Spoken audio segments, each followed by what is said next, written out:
Muy buenas noches para todos nuestros hermanos creyentes y amantes de la Sagrada Escritura. Bienvenidos a este nuevo ciclo de conferencias, textos y contextos del Instituto Bíblico Pastoral Latinoamericano y el Instituto eh, Bíblico y de Oriente, que nos invita hoy a celebrar la vivencia de la Pascua a través de una enseñanza que nos va a compartir la doctora Cayetana Johnson, una cosa hermosísima que ya hemos tenido el año anterior y que nos da una continuidad de los elementos de la arqueología bíblica presente para nuestra enseñanza, para nuestra formación, para el amor a la Sagrada Escritura. Bienvenidos todos en esta noche. Vamos a darle paso a Juliana Triana, la directora del programa de Ciencias Bíblicas de Uniminuto. Bienvenida, buenas noches, Juliana. Muy buenas noches, Miguel. Qué alegría estar en este martes de aprendizaje. Ya estamos tomando esta hermosa disciplina de los martes de final de mes, estudiar juntos la arqueología, los textos bíblicos y verificar cómo todos estos nuevos conocimientos nos van aportando elementos para entender mejor nuestra historia, para entender mejor nuestra fe y para entender muchísimo mejor también los textos como impronta de una experiencia, pero también ver la arqueología como texto, un texto que se nos presenta a nivel de figuras, de trozos de piedra, quizás de algún rastro, de algún icono, de alguna figura, en fin, vamos viendo cómo la ciencia bíblica se observa y se hace tangible a través de tantas formas en que se puede presentar pues un texto. Un saludo a todos los que nos siguen en este momento a través de nuestras redes en Facebook, en YouTube, a los animosos por aprender cada vez más de las relaciones entre arqueología y Biblia. Este es su espacio y por ello procuramos siempre traerles a grandes invitados, a personas ilustres, para que vayan despertando o manteniendo esa sed de aprendizaje en cada uno de nosotros. Como ya lo decía el profesor Miguel, hoy tenemos una invitada de lujo, la doctora Cayetana Heidi Johnson. El año pasado recuerdan que ella nos habló de la Basílica de Belén y nos hizo vivir una experiencia hermosísima. Pues bueno, hoy será a la luz de las excavaciones en el Santo Sepulcro y elementos de tipo cultural alrededor de. Yo no les voy a adelantar más para dejar pues que sea la doctora Cayetana que nos ilustre en estos temas tan apasionantes. Así que, Miguel, te devuelvo el micrófono para que puedas hacer presentación de nuestra invitada y le puedas dar paso entonces. Muchas gracias, Juliana. Para de verdad, para todos nosotros es una alegría volver a encontrarnos con la doctora Cayetana Heidi Johnson, que ya nos había participado el anterior el anterior encuentro con la experiencia de la arqueología bíblica. Pues hoy tenemos un momento estelar y significativo para nosotros. Bienvenida, doctora Cayetana. Gracias por su presencia, por volver a darnos muestra de su generosidad, por el amor a la Biblia y estos interesados en la Sagrada Escritura, que vienen tanto profesores de la carrera de ciencias bíblicas, estudiantes interesados de la Sagrada Escritura de múltiples lugares, tanto de Colombia como de otros países. Doctora, gracias y bienvenida. ¿Cómo está? Nada, muchísimas gracias, Miguel, y a la profesora también Juliana, y a todos los que están aquí asistiendo, ¿no?, a esta presentación de algo que también forma parte importantísima de nuestra fe. Yo siempre lo suelo relacionar con la arqueología de la esperanza, porque es efectivamente el lugar donde fue sepultado Jesús, pero también experimentó la resurrección, y esto es crucial para también nosotros entendernos en nuestra religión, en nuestra cultura también religiosa, incluso para aquellos que no sean especialmente confesionales, pero es importante tener en cuenta estas vivencias, ¿no?, desde el punto de vista incluso de la antropología de las religiones. Y por ello, pues, lo que es el otro lado del Mediterráneo, pues también constituye ese quinto evangelio, pues para que nos podamos profundizar, ¿no?, en lo que son las sagradas escrituras, pero también con la piedra, con los muros y con elementos culturales fundamentales para entender esta zona del Gólgota y donde está levantada el Santo Sepulcro. Muy bien, doctora Cayetana. Permíteme Ujú. en una manera sintética presentarte para aquellos que no te conocen, aunque pues usted es una persona muy recorrida y muy reconocida, pero para el público nuevo que llega a esta experiencia, a este ciclo de conferencias, pues queremos mostrar que la doctora Cayetana es docente exégeta, especializada en hermenéutica, investigadora en arqueología bíblica, teóloga, profesora asociada de la Facultad de Literatura Cristiana de la Universidad de San Damaso, cuya línea de investigación de la que nos estamos queriendo enriquecer en esta noche es la arqueología bíblica, la iconografía comparada, los estudios bíblicos, el judaísmo, las lenguas bíblicas.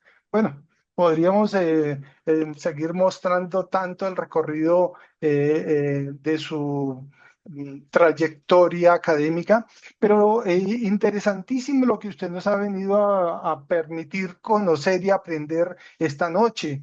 Eh, el proceso importantísimo de madurar la fe que usted lo estaba mencionando como un estudio científico, ¿cierto? Y que la comprensión que nos va a regalar esto en esta noche. Entonces, por eso le damos gracias y recibimos con alegría esa enseñanza, esa transmisión que usted nos va a dar esta noche. Entonces, doctora, bienvenida y el tiempo es suyo. Muy bien, pues voy a ver que espero que funcione correctamente en este ratico. Voy a compartir el PowerPoint que les tengo preparados. Entonces, vamos aquí para empezar a comentar pues cómo es la evolución. Vamos a ver si se fija todo. A ver. Pues sí, creo que sí, ¿no? Sé que están viendo todos ustedes en pantalla lo que tenemos, ¿no? Las tres basílicas principales del Santo Sepulcro, ¿no? Sí, tengo aquí una nota que dice que todos los participantes pueden ver la presentación, ¿no? Así es, Si doctora, hay algún estamos viendo. fantástico, fantástico. Pues aquí en esta primera imagen y gracias también a las bondades de la reconstrucción formidable que hace el equipo de National Geographic, donde también colaboro de vez en cuando con estos temas de arqueología bíblica, pues tenemos los tres edificios principales que conocemos como el Santo Sepulcro, que se proyectó, los tres edificios que se proyectaron sobre lo que es la zona del Gólgota.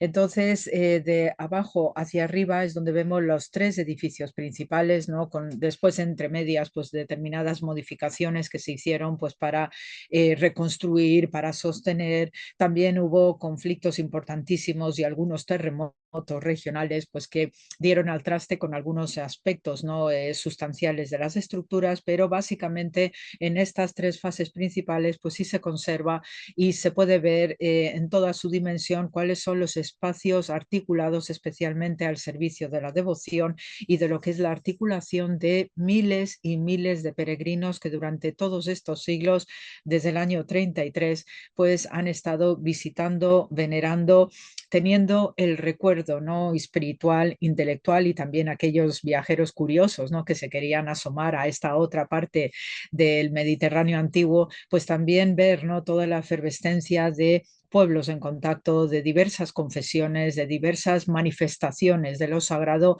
entre los cristianos orientales y luego los que se fueron acoplando desde el punto de vista occidental.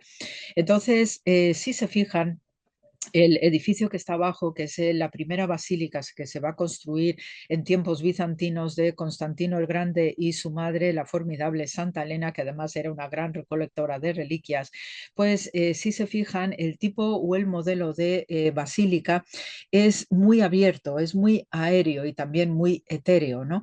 Sobre todo por esta parte central donde conocemos esto como el tripórtico y sabemos que en este tripórtico es donde se va a producir el encuentro entre Jesús de Nazaret recién salido de la tumba y María Magdalena, y se va a producir esa expresión por parte de Jesús que conocemos a través del latín, especialmente el noli me tangere, el no me toques, porque al estar recién resucitado Jesús, pues hay todavía un punto de sensibilidad física y espiritual importante, y por eso pues le dice a María Magdalena a Jesús, pues tranquila, no me toques porque ahora mismo estoy en un momento muy, muy especial recién salido de la tumba, ¿no? Entonces, por eso los espacios, ¿no?, que se ven en esta primera basílica, pues son muy digamos, abiertos, ¿no?, por lo que refleja, ¿no?, este estado de espiritualidad abierto, ¿no?, saliendo de esa tumba cueva, que va a estar escenificado especialmente en esta distribución de espacios en la rotunda, que es este lugar donde tiene la cúpula con un agujero en el techo. Esto también es un dato importante que luego comentaré un poquito más adelante.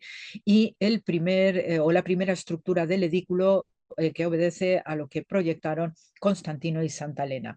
Luego, pues este espacio abierto, y ojo también con esta roca donde estoy marcando con el cursor, es el recorte que se hizo al lugar donde los romanos colocaron las cruces para la pena capital de la crucifixión. Entonces, cuando se proyecta esta primera basílica sobre el roquedal, la roca madre del Gólgota, lo que hicieron Constantino y Santa Elena, pues tuvieron que nivelar, tuvieron que ir articulando una zona que tenía mucha hendidura, eran colinas también, que a pesar de que había una estructura previa en época del emperador Adriano que levantó ahí un templo a la diosa romana Venus, pero no deja de ser que había que ir acomodando el terreno para poder construir una formidable basílica que se convirtió en el centro espiritual de la cristiandad bizantina en Jerusalén. Luego ya a continuación, en medio, pues tenemos la estructura de la época de los cruzados, que suele datarse el momento más importante de las cruzadas en los siglos XI y XII, y ahí así que se observa un cambio dramático en la configuración de la estructura, porque sí se cierran todos los espacios, ¿eh? Es todo una estructura maciza también que obedece a las coordenadas de la que es la arquitectura militar de los cruzados, que es de tipo fortaleza, y todo con la función de poder proteger, de poder, digamos, custodiar el lugar santo de la muerte y la resurrección de Jesús de una manera con espíritu militar, ¿no?, como guardianes, ¿no?, los soldados de Dios, ¿no?, custodiando este lugar tan, tan venerable. Y luego ya en la parte superior tenemos lo que es la configuración actual, que se tuvo que, en esencia, la estructura externa se mantuvo dentro de las coordenadas de lo que se había recibido de los cruzados, pero por desgracia en 1808 hubo un incendio brutal, un incendio descomunal que obligó a que se tuviera que rehacer prácticamente la mayor parte del espacio interno, y esa es la configuración que vemos en la actualidad. De hecho, si se fijan, de lo que es el edículo, la tumba de Arimatea, que fue cedida a Jesús, cambia desde la época bizantina. Hay otra forma de edículo en la época cruzada, y luego el edículo final, que es la que todo el mundo vemos cuando vamos por allí a Jerusalén. Entonces, ya a la hora de entender lo que es esta arquitectura paleocristiana, pues me gusta utilizar esta imagen de lo que es ahora que tenemos el funeral y va a ser el enterramiento mañana del Papa Francisco, que en paz descanse. Pues tenemos lo que es la estructura primerísima o la primera basílica que proyectaron también Constantino y Santa Elena en Roma, para venerar donde se encontraron los restos, la tumba de San Pedro. Entonces, esto es el modelo típico o arquetípico de lo que es la arquitectura paleocristiana de este periodo, a partir del siglo IV, donde se sigue confirmando pues estas formas rectangulares de estructura, donde hay un acceso a través de un atrio con unos escalones, hay una parte central basilical. Luego, la zona del presbiterio, ¿no?, donde ahí los sacerdotes van a oficiar los servicios religiosos, y en el caso de lo que es la basílica, la primera basílica de San Pedro en Roma, tenemos el martirium, que es aquí esta estructura redondita, es donde se encontraron los restos de un varón de unos 50 años del siglo I, los huesos se encontraron allí, y además el lugar del enterramiento, y esto está muy bien excavado por María Guarducci, Gucci, pues encontraron digamos, un lienzo refinadamente bordado donde ponía en latín que aquí está Pedro, ¿ok? Entonces, después de diversas investigaciones, debajo de la actual iglesia monumental de San Pedro, pues sí se pudo constatar que ahí efectivamente Pedro fue ajusticiado en la colina vaticana, y justo lo que también se preserva en su interior pues son los restos del antiguo circo romano donde fue martirizado Pedro, que es lo que se contempla en este dibujo, ¿no? Siguiendo fielmente lo que son los hallazgos arqueológicos, restos del circo romano que empezó a levantar el emperador Calígula y después lo remata el emperador Nerón. Una curiosidad es que en el centro de lo que es este circo romano, pues que conocemos con el nombre de la Espina, pues había este obelisco, ¿no? Que está sin tallar, y entonces este obelisco es el que actualmente preside el centro de la Plaza de San Pedro en Roma, ¿ok? Para que vean, ¿no? Pues cómo se siguen aprovechando y reutilizando los diversos aspectos arqueológicos. Entonces, del lugar donde sabemos que se realizaba la crucifixión romana, tenemos esta maqueta formidable que está en el Museo de Israel, ahí en la ciudad de Jerusalén. Es el museo arqueológico por excelencia del país, junto con un otro museo también formidable que hay en Tel Aviv, también en Haifa, pero esta de Jerusalén pues es el primer museo, ¿no? Que está conectado directamente con la Universidad Hebrea de Jerusalén, que es la primera universidad del país, con la fundación del Estado de Israel, y esta maqueta es algo extraordinario que yo me entretengo ahí horas contemplando, viendo y haciéndome también mi procesamiento mental, ¿no? De las imágenes, de cómo podría circular la gente, cómo iría, ¿no? Tanto los personajes bíblicos, ¿no? Que nos mencionan los cuatro evangelios, ¿no? Jesús de Nazaret, los discípulos, su familia, etcétera, amigos, y después el resto, ¿no? De las gentes que habitaban esta ciudad, pues está hecho de verdad a un tamaño extraordinario, con una escala importante, siguiendo fielmente las descripciones del historiador Flavio Josefo.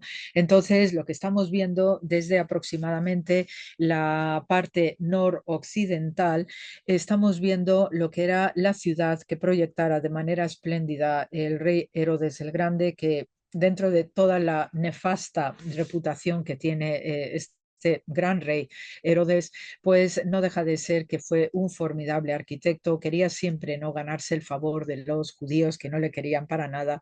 Entonces, por eso pues proyectó la ciudad de Jerusalén con un trazado urbanístico extraordinario, monumental, embelleció el templo de una forma también extraordinaria, y esto es lo que se ve de la parte superior izquierda, donde tenemos el templo, donde tenemos el pórtico real, que tiene una estructura basilical, ¿no? Porque Herodes pues había sido educado en Roma, y por tanto pues tenía también todos estos gustos sincréticos, ¿no? De lo que es un estilo orientalizante de construcción, más lo que es el gusto, ¿no? De tipo greco-romano a la hora de perfilar o de decorar, ¿no? Las ciudades y todo lo que iba construyendo por el país.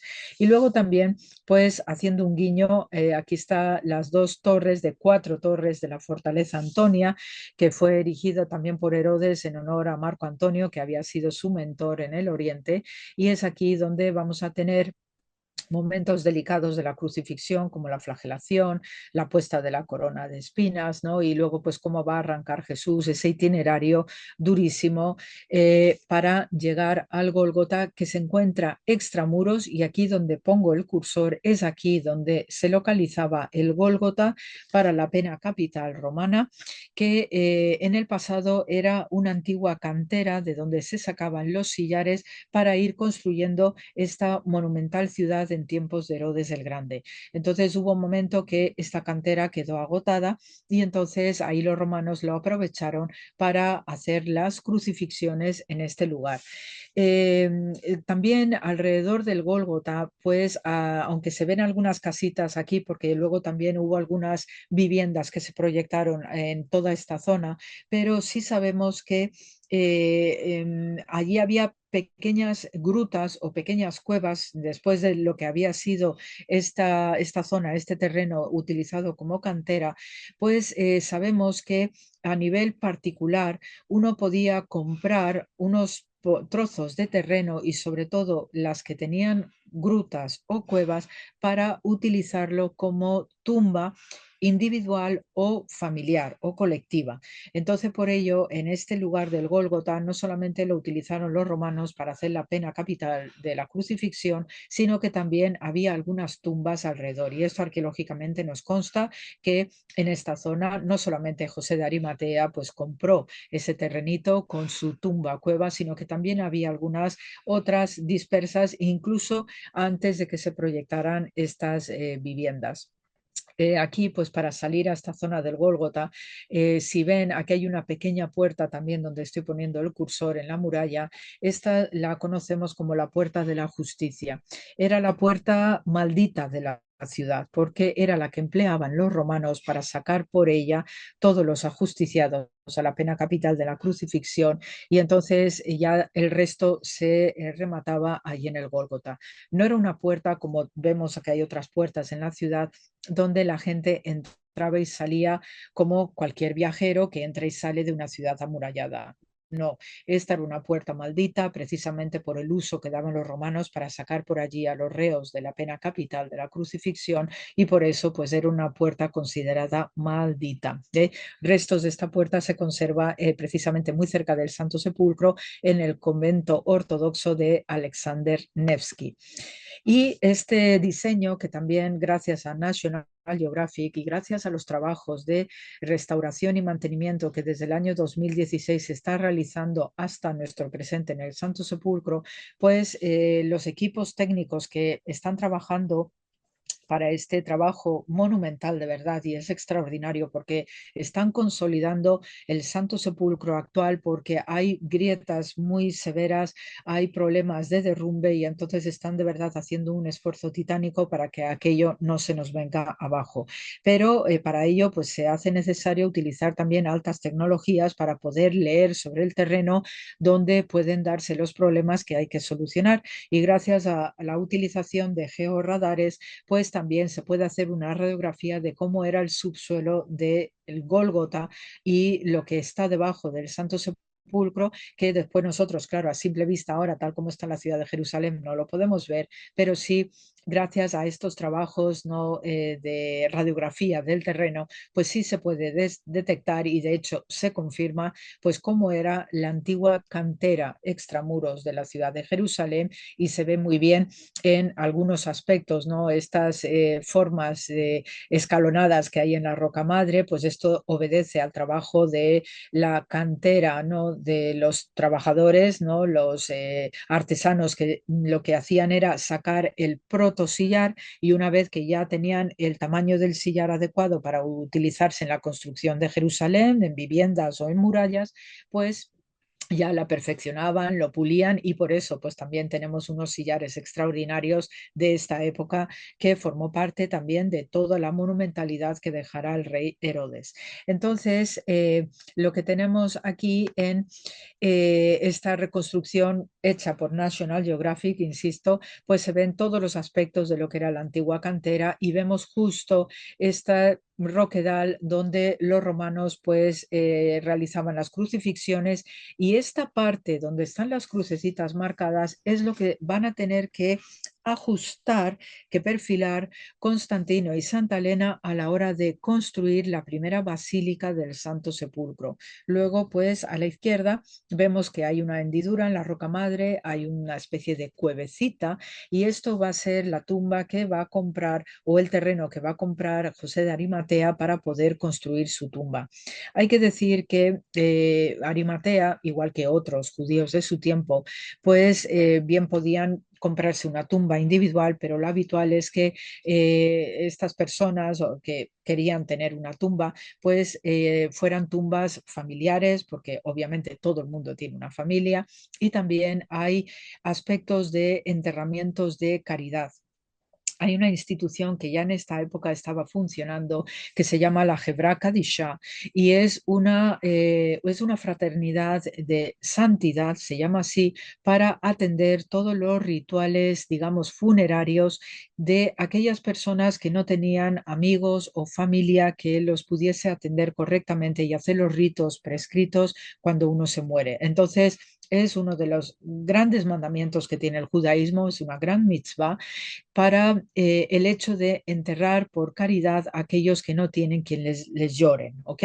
Entonces, por eso, habitualmente estas tumbas, cuando ya las acometemos desde el punto de vista arqueológico, pues sí que vemos que hay espacios concretos donde creemos, ¿no? Y sabemos que tienen estos espacios de caridad para aquellos que necesiten ser enterrados y no tienen quien lo haga.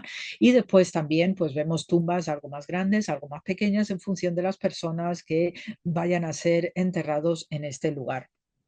Eh, por ello, pues en lo que son las reconstrucciones de este tipo de tumbas, ¿no? Tallados en la roca madre, tumbas cueva, es una antigua costumbre, una antiquísima costumbre del Próximo Oriente Antiguo que ya tenemos evidencia desde el periodo calcolítico, por lo menos, y os doy como fecha redonda, pues el 4000, 4500 antes era cristiana, donde sí las gentes se suelen enterrar en los roquedales, es devolver a los cuerpos al seno materno de la tierra, porque la tierra se entiende que es femenina, por eso también en el mundo clásico griego, pues la tierra se la llama Gea, ¿no? Y de ahí tenemos la palabra geografía, por ejemplo, pues esta noción de que hay algo trascendental a la hora de ser creados de la tierra, pues cuando morimos debemos volver de nuevo a la tierra, al seno materno, ¿no? Gracias al alfarero divino que es Dios.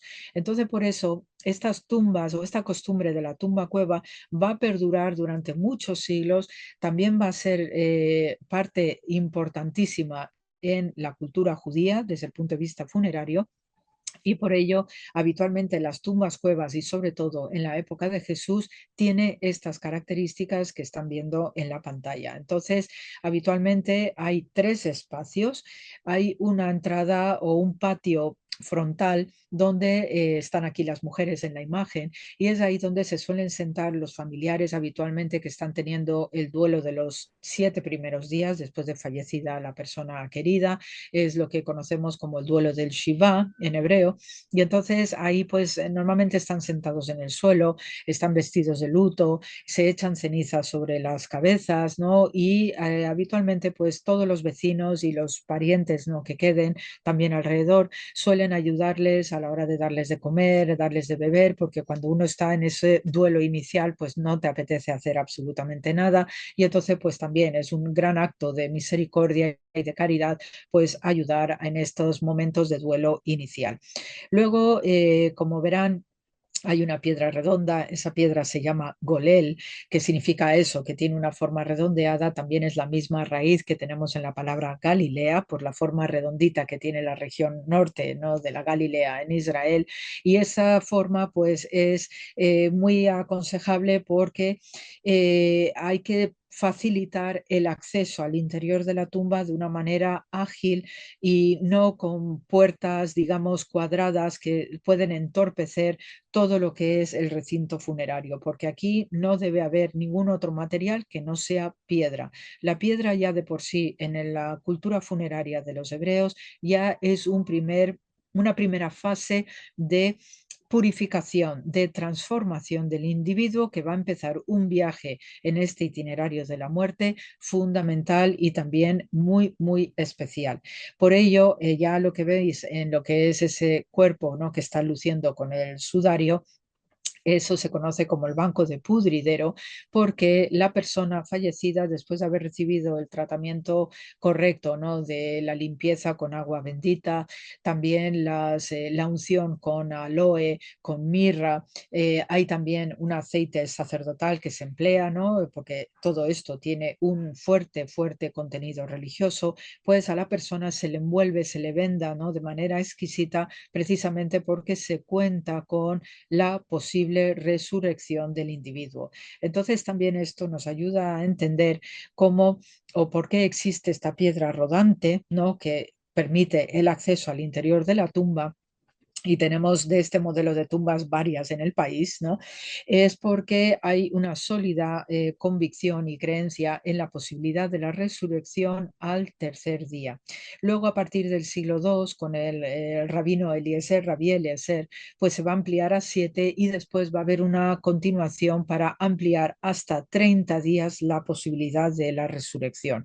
Esto viene muy bien descrito también en el Talmud, ¿no? Este gran compendio, ¿no?, de saberes que nos describen costumbres, nos marcan también las liturgias, nos marcan las grandes fiestas en el judaísmo y tantísimas cosas, porque el Talmud es un trabajo monumental. Pues en el tratado Semajot, el tratado de las alegrías, se llama así de manera eufemística para reflejar todo este ámbito funerario, pues aquí se nos describe muy bien cuáles son todos estos protocolos, ¿no?, a la hora de enterrar a las personas en estas cuevas, y siempre en contacto directo con la roca, ¿eh? No hay féretros, no hay cajas, no hay nada, ¿no? Y entonces se estaba pendiente durante los 3 primeros días en el siglo I, en la época de Jesús, se estaba pendiente abriendo y cerrando gracias a esta piedra redonda, gracias al golel, se está verificando si el fallecido va a volver a la vida, cosa que efectivamente sucedió con Jesús. Hay una tercera parte de estas tumbas cuevas que es donde tenemos unos nichos llamados Cojín.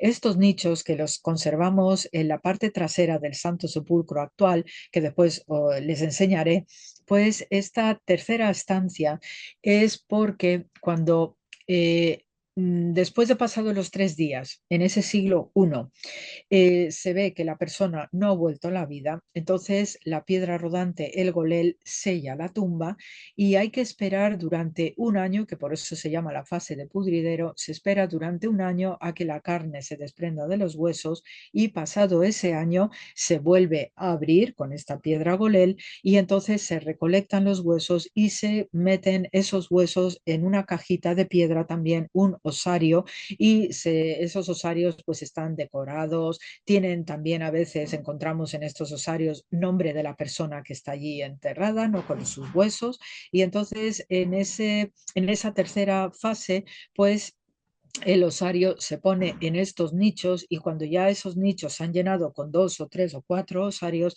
entonces sí que hay que tapiar y ya se deja restar para la eternidad a la persona que está metida en esos osarios. Eh, Ahora ya sabemos que a partir del siglo II tenemos un momento extraordinariamente duro y difícil con el emperador Adriano. El emperador Adriano, que se le considera uno de los 5 emperadores buenos, ¿no?, de una dinastía que arranca con dinastías hispanas, ¿no?, como el emperador Trajano, ¿no?, que es uno de los grandes emperadores, pues el emperador Adriano tuvo que hacer frente en esta zona de lo que es el antiguo Israel a la guerra mesiánica de Bar Kokhba, el último intento que tuvo Israel de expulsar a los romanos, pues imitando a lo que hicieron los macabeos en el siglo II antes de era cristiana al expulsar a los griegos seleucidas de Antíoco IV, pues con esta guerra de Bar Kokhba, pues se esperaba que este líder, cuyo nombre significa en arameo el hijo de la estrella, ¿no?, por todo este trasunto mesiánico que lo rodeaba, pues pretendía derrotar ya con un levantamiento colectivo, expulsar a Roma. Fracasó de manera estrepitosa y por eso pues este hijo de la estrella, Bar Kokhba, pues solemos decir que terminó estrellado, y este emperador Adriano pues remodeló completamente la ciudad, cambió todo siguiendo en algunos aspectos lo que había dejado Herodes el Grande, pero transformó la ciudad, la renombró a Aelia Capitolina y no se le ocurre otra cosa que construir en el Gólgota un templo a Venus o Afrodita según el nombre griego, y también le pone al lado un gran foro. Ya sabemos en el mundo romano la importancia de los foros. Y luego también en la parte superior hacia el norte pues hay otro foro pequeñito que coincide lo que es hoy parcialmente la Vía Dolorosa actual. Entonces el hecho de que Adriano pusiese este templo o para la diosa Venus, y además es que utilizó la Venus Victrix, la Venus victoriosa, que era la diosa que representaba habitualmente a este emperador, precisamente con todas estas coordenadas de victoria, de triunfo sobre todo lo que se había montado en ese momento con la guerra de Bar Kokhba.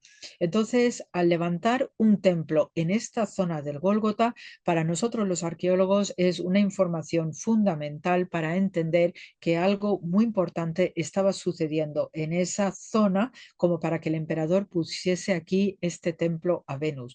Y luego lo que era la antigua explanada del templo de Jerusalén, que ya en el año 70 previamente con Tito había sido ya destruido, aquí termina por desaparecer cualquier resto del antiguo templo que de manera espléndida levantó el rey Herodes el Grande. Entonces aquí Adriano empezó a proyectar también un templo al dios Júpiter. Quedaron pocos restos de este templo de Adriano, que ha sido después reutilizado en diversos aspectos en los actuales edificios musulmanes, y de hecho yo siempre pongo a mis alumnos a buscar, ¿no?, cuáles son los elementos romanos que tenemos en el Domo de la Roca o también en la mezquita de Al-Aqsa. Es decir, que aquí hubo una importante huella de lo que es digamos, este templo de Júpiter hecho por el emperador Adriano, pero sabemos que el edificio más importante para este emperador era el templo de la Venus Victrix sobre el Gólgota. Luego también en la reconfiguración de la ciudad, y esto también nos va a ayudar a entender cómo se construye la primera basílica del Santo Sepulcro sobre lo que es el trazado urbanístico que dejó el emperador Adriano, tenemos que tener en cuenta la importancia de los cardos, que son esas grandes vías o grandes avenidas principales que en las ciudades romanas cruzaban de norte a sur, como lo tenéis aquí en este plano. Luego, también Adriano, como era un emperador bastante creativo y manierista, pues no solamente hizo el cardo máximo, sino que también hizo, donde pone el rótulo del Valle del Tiropeón, pues hizo ahí otro cardo secundario, y precisamente donde tengo el cursor, actualmente se está excavando esa zona del cardo secundario del emperador Adriano. Nos está dando unos resultados extraordinarios que quizás también nos llevaría para dar otra conferencia, otra ponencia, porque estamos teniendo unos resultados extraordinarios y sobre todo porque nos está llevando esta excavación que está justo pasando por debajo en dirección hacia el actual Muro de las Lamentaciones. Tenemos allí una estratigrafía preciosa que nos está llevando directamente a la época de Jesús y a la época de la ciudad de Herodes el Grande. De resultado de esta construcción que hizo el emperador Adriano, pues ahí tenemos este templo de la Venus Victrix, del emperador en el siglo II, a propósito de la victoria de este emperador contra los judíos de la guerra de Bar Kokhba. Entonces, la forma de construcción de los romanos también es durísima. Es una arquitectura monumental y sobre todo basada fuertemente en el opus cementium o el cemento. Y el cemento romano hasta la fecha de hoy es como el secreto de la Coca-Cola. No se sabe cuáles son los componentes de este cemento romano. Se ha llegado a una aproximación porque es un cemento extraordinariamente duro. Entonces sabemos que el podium de este templo, todo lo que es el espacio que hay alrededor, que llamamos témenos desde el punto de vista técnico, la gran plataforma, todo eso era un relleno de cemento extraordinario que también rellenó los restos de la cantera del Gólgota, y donde era la roca de las crucifixiones, la roca del Gólgota, allí el emperador Adriano puso una imagen de la diosa Venus, ahí ni más ni menos. Entonces, luego el acceso a este templo se hacía desde la zona oriental y allí pues se apoyaba en lo que es el cardo máximo, y ojo con este cardo máximo porque va a ser reutilizado precisamente por Constantino y Santa Elena para poder permitir el acceso a lo que es luego la Basílica del Santo Sepulcro. Entonces, aquí en este templo veis toda la monumentalidad, y cuando ya emprende Constantino y Santa Elena emprenden ya la construcción de la primera basílica, claro, van desmontando toda esta mole y van a ciegas porque porque no saben lo que se van a encontrar debajo, no saben dónde está la tumba de Arimatea, no saben dónde está la roca del Gólgota, entonces van a ciegas. Y esto también fue un momento extraordinario que lo describe muy bien Eusebio de Cesarea, que es el biógrafo de Constantino el Grande, y entonces va describiendo toda esta fase y todo este proceso que de verdad es algo extraordinario. Ya pues ahí en esta imagen pueden ver, ¿no?, toda la fase y todos los recortes que tuvieron que hacer Constantino y Santa Elena, pues para poder ir recortando y dejar los lugares más emblemáticos como es el edículo y como es la roca del Gólgota donde se ponían las cruces, ¿ok? Entonces todo lo demás tuvieron que nivelar, tuvieron que ir bajando, ¿no?, lo que es el resto del roquedal que quedaba, ¿no?, después de desmontar el templo del emperador Adriano, y entonces ahí sí que vamos a tener la basílica monumental con la bajada precisamente aquí que conocemos como la capilla de Santa Elena, porque aquí en este punto más bajo, que todavía se puede ver hoy los restos de la cantera, pues ahí es donde Santa Elena encontró la Vera Cruz, ¿ok? Había, según la costumbre romana, lo que se hacía era digamos, aparcar las cruces que eran reutilizadas constantemente para las diversas crucifixiones. Y entonces Santa Elena encontró varias cruces y para saber cuál era la cruz verdadera, lo que hizo fue ir poniendo estas cruces, cada una de ellas, sobre personas enfermas para ver si sanaban, si se realizaba el milagro. Y efectivamente, según dice la biografía, ¿no?, escrita por Eusebio de Cesarea y otros también alrededor, pues lo que sí se sabe es que hubo una cruz que sanó a alguien y este fue el criterio para que Santa Elena diera efectivamente con la cruz de Jesús de Nazaret. Y entonces por eso se la representa habitualmente a Santa Elena con una cruz, ¿no? Y una cruz que además no tiene restos cruentos porque en las primeras representaciones de la crucifixión desde Oriente, desde este periodo bizantino, no interesa el aspecto cruento de la cruz porque lo que se quiere reflejar es la victoria de Jesús sobre la muerte. Por eso técnicamente en iconografía oriental hablamos de la crux invicta, ¿ok? Para esta imagen y esta iconografía, empezando por Santa Elena y luego todas las representaciones que hay en el arte paleocristiano, no hay cruces que representen sangre, ni que reflejen clavos, ni nada que se le parezca. Incluso es más, en los mosaicos, en los diversos edificios bizantinos, pues sabemos que la cruz que aparece representada habitualmente en los ábsides de las iglesias bizantinas están decoradas con piedras preciosas, porque ese es el simbolismo profundo de la cruz antes de pasar en Occidente a tener ya representaciones más duras, más cruentas, como vemos también en nuestras procesiones de Semana Santa. Entonces, lo que es de la capilla de Santa Elena, luego vemos cómo estaba la roca del Gólgota, piedra desnuda, no tiene nada que le tape, no está nada cubierta y ahí se puso la Vera Cruz justo en la parte superior.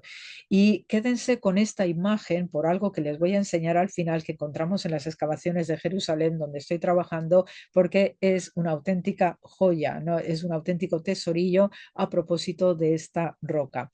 Luego aquí en la zona de la rotunda, pues es donde vamos a tener el primer edículo, ¿no?, que lo único que va a preservar es el banco de pudridero, porque el resto del entorno funerario, la tumba cueva, no va a ser lo necesario para esta basílica, puesto que el mensaje que se quiere transmitir es precisamente el mensaje de la esperanza en la resurrección. Por eso, como Jesús no vive la siguiente fase, que es la de la recolecta de los huesos, entonces lo que interesaron a Constantino y Santa Elena es precisamente el banco de pudridero, porque de ahí se levantó Jesús, ¿ok?, en la resurrección. Y luego el espacio, digamos, central, donde se va a producir el encuentro con María Magdalena. Entonces aquí pues tenemos esta reconstrucción bellísima de lo que es Jerusalén en la época bizantina, totalmente construida sobre el trazado urbanístico del emperador Adriano, que como buen romano pues deja también una buena ciudad, que muy bien articulada con los dos cardos, ¿no? Se ven las dos calles, el cardo máximo y luego el cardo secundario, y aquí tenemos esta basílica del Santo Sepulcro bizantino mirando hacia el Monte de los Olivos, y este Monte de los Olivos, aquí ven en el primer plano, también donde tengo el cursor, que no queda ya nada, ningún resto de lo que era el Templo de Jerusalén, tampoco queda La fortaleza Antonia se había quedado totalmente derruida ya con el emperador Adriano, que rehizo toda la ciudad como Aelia Capitolina, y lo que van a hacer Constantino y Santa Elena y más adelante otros emperadores, igual que Justiniano, otro formidable emperador, pues van a seguir reutilizando esta ciudad ya para la devoción cristiana. Entonces, de lo que nos importa en esta basílica bizantina es el aprovechamiento del antiguo foro imperial romano que dejara el emperador, ¿no? Adriano, y aquí vemos cómo se articula el espacio ya para la devoción cristiana. Vemos cómo la entrada del edificio se va a hacer a través del cardo máximo y luego tenemos aquí la rotunda con esa cúpula y el agujero en el techo, que siempre insisto con este detalle, por una razón fundamental de cómo se organiza también la arquitectura sagrada para provocar un estado de ánimo a través de los efectos dramáticos de la propia atmósfera, de la luz, de todo lo que representa también el espacio no físico y atmosférico que rodean los edificios santos o los edificios sagrados. Entonces, sabemos que el sol que nace de oriente, pues cuando empezaba a salir los primeros rayos de sol aquí en la parte alta del Monte de los Olivos, pues sabemos que esos primeros rayos que salían cuando empieza el amanecer, los rayos incidían directamente en el corazón del templo de Jerusalén, y esta era la señal para que los sacerdotes empezaran a hacer sus ritos desde bien temprano por la mañana. Ahora ya no existe el templo de Jerusalén, ya tenemos la Jerusalén cristiana. Entonces esos rayos de sol siguen su viaje entrando por la basílica, que está totalmente abierta, y llega al final al edículo, y los rayos de sol que vienen haciendo un itinerario horizontal llegan al edículo y hacen su proyección vertical saliendo por el agujero de la cúpula. Y esto tiene un sentido rotundo, un simbolismo profundo. ¿Por qué? Porque tenemos el aspecto resurreccional del sol que viene desde el Monte de los Olivos, los rayos que vienen en horizontal por la posición de la tierra, pero luego cuando llega al edículo, al interior del Santo Sepulcro, la luz sale por su propia inercia, sale en vertical por ese agujero del techo, y eso es lo que va a representar la anástasis, la resurrección de nuestro Señor. Por ello es tan importante para que los fieles que están visitando el lugar para rezar, para contemplar, para tener su meditación, es tan importante que haya estos efectos dramáticos realizados también con las luminarias del cielo, también con un paisaje, con una atmósfera sagrada, porque también esto es la creación de Dios. Luego también tenemos otro paisaje de la ciudad bizantina de Jerusalén, reutilizando lo que es la ciudad romana que dejó Adriano, y estamos en la entrada norte, la puerta monumental del emperador Adriano, que está dentro ahora mismo incrustada en la puerta de Damasco, con el trazado final que tiene la ciudad de Jerusalén hecha por Solimán el Magnífico, ¿ok? Todo lo que se ve ahora, la muralla de Jerusalén, es la muralla de comienzos del siglo XVI, hecha por Solimán el Magnífico, que de verdad recibe el nombre de Magnífico porque fue un excelente sultán que protegió de manera muy importante la ciudad de Jerusalén, como así también protegió a los cristianos y a los judíos que vivían aquí, cosa que el emperador Adriano, cuando estuvo gobernando la ciudad y a propósito de la derrota de la guerra de Bar Kokhba, pues prohibió categóricamente que ningún judío y ningún seguidor del Galileo entraran en la ciudad.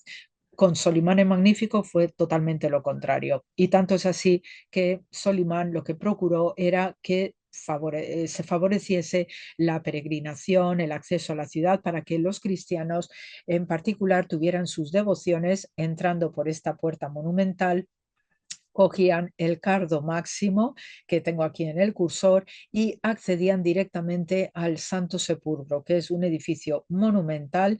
Y luego el emperador Justiniano, pues a finales del siglo VI, va a construir la Nea Ecclesia, esta otra basílica a menor tamaño, porque ninguna estructura eclesiástica de época bizantina debía ser más grande que el Santo Sepulcro, porque el Santo Sepulcro es el corazón de la cristiandad. Entonces, aquí esta basílica, que también tenemos los restos arqueológicos, pues está ya saliendo hacia la zona sur de la ciudad y nos va a poner en contacto con lo que va a ser la zona de Siloé.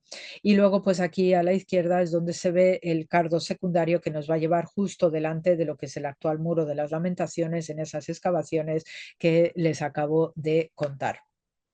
Precisamente en esta entrada norte de la ciudad, pues encontramos este mosaico formidable que formaba parte de la entrada de una casa de peregrinos en la época del emperador Justiniano. Y precisamente esa inscripción nos dice que quién es el abad Constantino, que construyó esa casa de peregrinos. Habitualmente las casas de peregrinación en esta ciudad ya bizantina se solía reservar para fuera de las murallas, porque muchas veces los peregrinos, igual que también en la época cruzada y más adelante, porque los peregrinos solían venir enfermos en muchas ocasiones, a veces trayendo lepras, a veces trayendo pestes, también traían piojos y numerosas infecciones y por tanto pues se hacía una primera revisión a todos los peregrinos antes de que pudiesen entrar en peregrinación a la ciudad santa y fueran al Santo Sepulcro o a todos los lugares santos que estaban marcados en esta ciudad. Entonces esto fue un hallazgo extraordinario, como siempre cuando se hace alguna acometida urbanística en la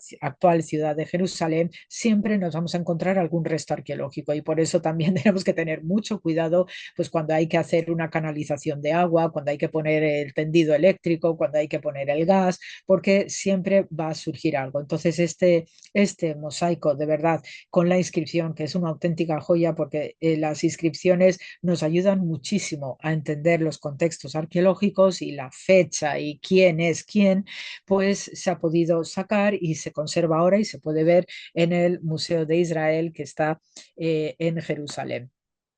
Y este es otro punto también importante que está en la parte, digamos, oriental del Santo Sepulcro. Estos son restos de lo que era uno de los pórticos del cardo máximo del emperador Adriano que fue reutilizado como un punto de entrada para el Santo Sepulcro de la época de Constantino y Santa Elena. Entonces, esto está en el sótano de una pastelería cuyo dueño se llama Zalatimos, que es griego, y entonces, pues cada vez que estoy por allí, siempre pues nos tiramos horas hablando porque este es el ritmo oriental. Y entonces pues estamos tomando el té, estamos tomando el café, ahí también los pastelitos y demás.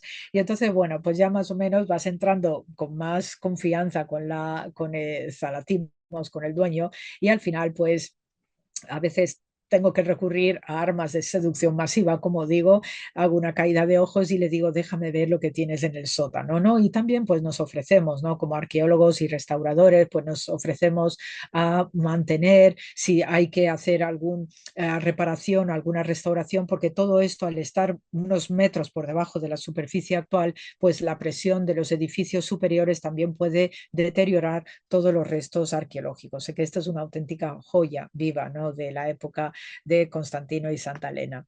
Y luego, pues esta es la Basílica del Santo Sepulcro actual, que como ven, pues lo que queda del foro de Adriano, pues se ha reducido de manera sustancial. Toda la estructura ya es esta etapa final que también viene de la época de los cruzados. Todo se hizo un edificio muy macizo, se truncó la entrada oriental que era por aquí. Todo esto se tuvo que cerrar por exigencias no históricas y entonces por eso tenemos el acceso sur.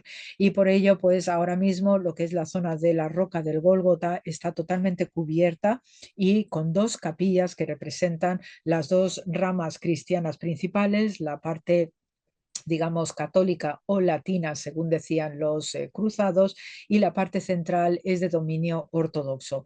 Luego, inmediatamente debajo, pues se encuentra también la capilla de Adán, porque dentro de lo que es el simbolismo de la roca del Gólgota, hay en la tradición judía, se dice, y esto también lo recogen precisamente el Talmud, pues que aquí en esta zona estaba enterrado el hombre primigenio, Adán. Por eso esta zona se llamaba Gólgota para los judíos, porque Gólgota significa cráneo en arameo, por el cráneo de Adán que está ahí enterrado. Por eso también nos ayuda a entender que en la iconografía de la crucifixión tenemos al Jesús crucificado y en los pies hay un cráneo, porque representa este simbolismo judío que según también la espiritualidad judía ese hombre primigenio llamado Adán va a ser redimido por el Mesías.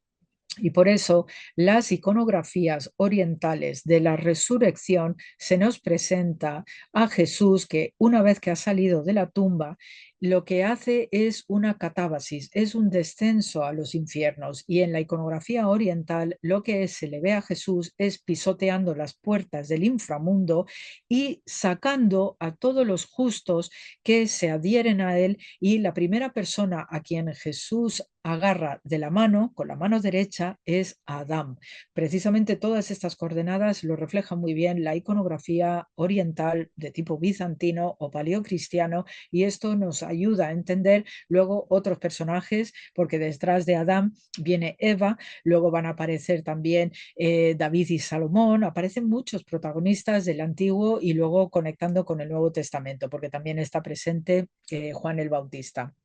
Entonces, una vez que uno accede, pues tiene a la derecha lo que es esta zona del Gólgota, tenemos la Basílica Central, está la piedra de descendimiento, que no es la piedra original, porque esto es la remodelación interna después del incendio que hubo en 1808, pero sí por lo menos recoge adecuadamente los espacios entre el descendimiento de la cruz, luego el primer tratamiento que se hace funerario al cuerpo, de lavado y demás, porque era un cuerpo tremendamente mancillado, herido, era un cuerpo escarniado al máximo para luego llevarlo a la tumba, ¿no?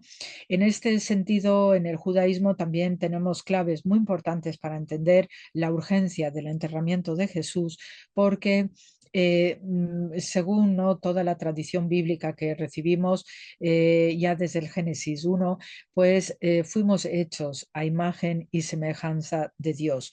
Por tanto, cuando nos maltratamos entre sí o somos maltratados, lo que se maltrata es directamente al cuerpo de Dios también, porque somos hechos a su imagen y semejanza. Y por tanto, lo que fue la flagelación, ese cargar la cruz, todo el dolor que vivió Jesús era una auténtica abominación para los judíos observantes de su tiempo, y por ello, pues esta preocupación, ¿no?, durísima de, una vez descendido el cuerpo de Jesús de la cruz, pues el tratarle lo más adecuadamente posible para también poder ser enterrado adecuadamente y que no sangrara, porque esto era de verdad un auténtico horror con el que se enfrentaron los judíos por este contenido simbólico del cuerpo de Jesús como cuerpo de Dios también, que lo era y lo es.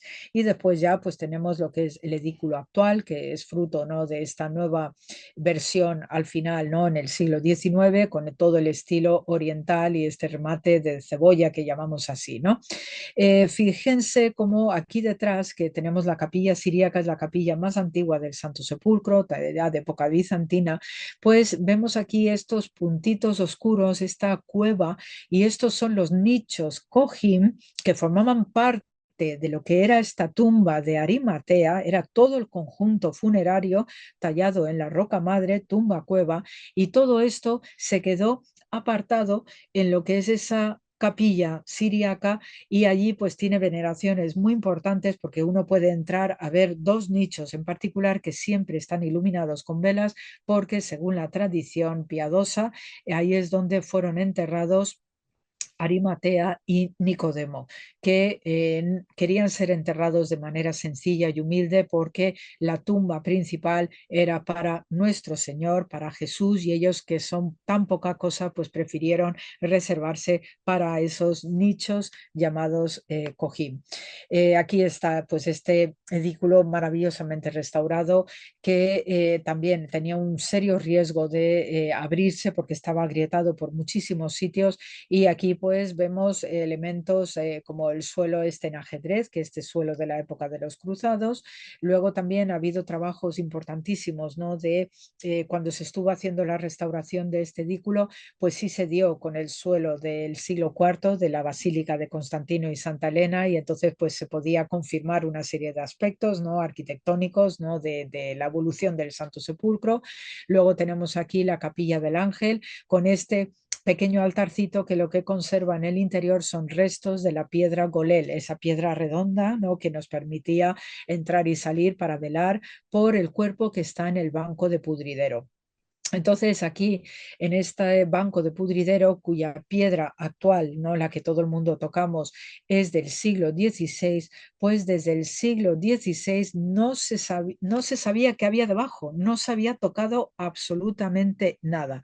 Por ello, cuando se hizo la remodelación del edículo, hubo un trabajo extraordinario de ir desmontando piezas, ¿no?, en diversas fases para poder consolidar y volver a investigar qué es lo que hay debajo de lo que es la presente estructura.